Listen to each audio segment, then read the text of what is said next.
મહેસાણાથી આતંકી સંગઠન જૈશ એ મોહમ્મદના 8 આતંકીને કડી લાવવામાં આવ્યા।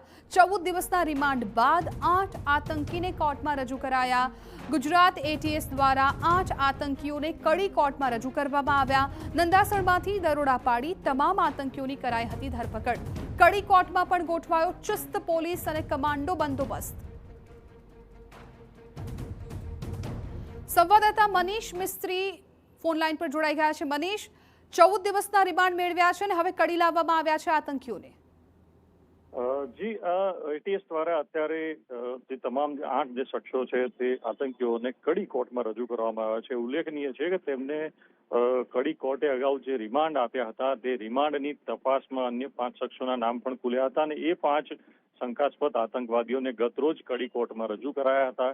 ત્યારે ગતરોજ જે 5 શખ્સોને 8 દિવસના રિમાન્ડ મંજૂર કર્યા હતા, ત્યારે અગાઉના જે આ 8 શખ્સો છે તેના 14 દિવસના રિમાન્ડ પૂર્ણ થતા આજે એટીએસ દ્વારા ફરીથી તેમને ચુસ્ત પોલીસ બંદોબસ્ત અને કમાન્ડોનો ચુસ્ત બંદોબસ્ત કડી કોર્ટમાં રાખવામાં આવ્યો છે અને તેના ચુસ્ત બંદોબસ્ત અને દેખરેખ હેઠળ કડી કોર્ટમાં હાલમાં તમામને રાખવામાં આવે છે, કોર્ટમાં રજૂ કરવામાં આવે છે અને આગળ શું કાર્યવાહી થાય છે તેમના બહાર આવ્યા બાદ જે સરકારી વકીલ છે તે જણાવે ત્યારબાદ માલુમ પડશે કે આગળ વધુ રિમાન્ડ માંગ્યા છે કે અન્ય કઈ નવી વિગતો બહાર આવી છે તે કોર્ટ કાર્યવાહી પૂર્ણ થયેથી માલુમ પડશે। જી, અત્યારે આતંકી જાળ ફેલાઈ છે। અત્યારે 8 આતંકીઓની જેથી અપડેટ આવી, આજે પણ સમાચાર આવ્યા કે વધુ 5 આતંકીઓ ઝડપાયા છે।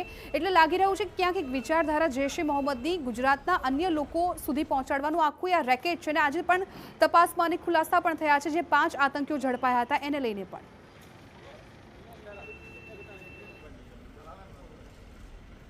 ચોક્કસથી અગાઉ જે 5 જે નવા શખ્સો પકડાયા છે તેમની પૂછપરછમાં પણ જાણવા મળ્યું છે કે એમાંથી એક શખ્સ કે જે સિદ્ધપુરનો હતો અને ત્યાં તેની પાસેથી ટાઈમ બોમ્બ બનાવવાનું કેટલુંક મટીરિયલ પણ મળી આવ્યું હતું અને તે મટીરિયલ તે ક્યાંથી લાવ્યો હતો, શા માટે લાવ્યો હતો, તેણે કેટલીક જગ્યાએ ટેસ્ટ પણ કર્યા હતા।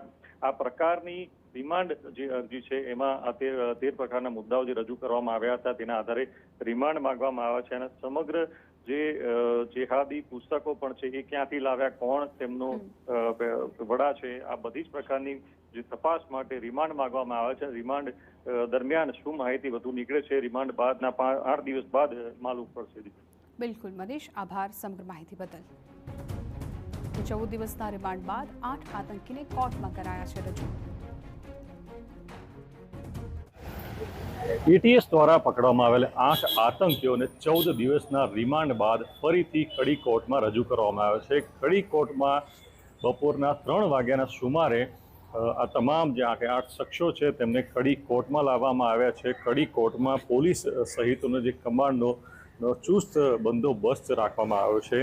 સમગ્ર જે મામલો જે છે તેની અંદર એટીએસ દ્વારા 8 જે શખ્સોને પકડવામાં આવ્યા હતા, ત્યારબાદ એમની પૂછપરછ દરમિયાન બીજા 5 શખ્સોના નામ ખુલ્યા હતા। એ 5 શખ્સોને ગતરોજ કડી કોર્ટમાં રજૂ કરાયા હતા। એ 5 જે શખ્સો જે શંકાસ્પદ તેમના પણ 8 દિવસના રિમાન્ડ મંજૂર થયા હતા। ત્યારે 14 દિવસના રિમાન્ડ પૂરા થતાં જે અગાઉના 8 જે આતંકીઓ છે એમને આજે કડી કોર્ટમાં એટીએસ દ્વારા ચુસ્ત બંદોબસ્ત સાથે રજૂ કરવામાં આવ્યા છે। મહેસાણાથી મનીષ મિસ્ત્રી, TV9।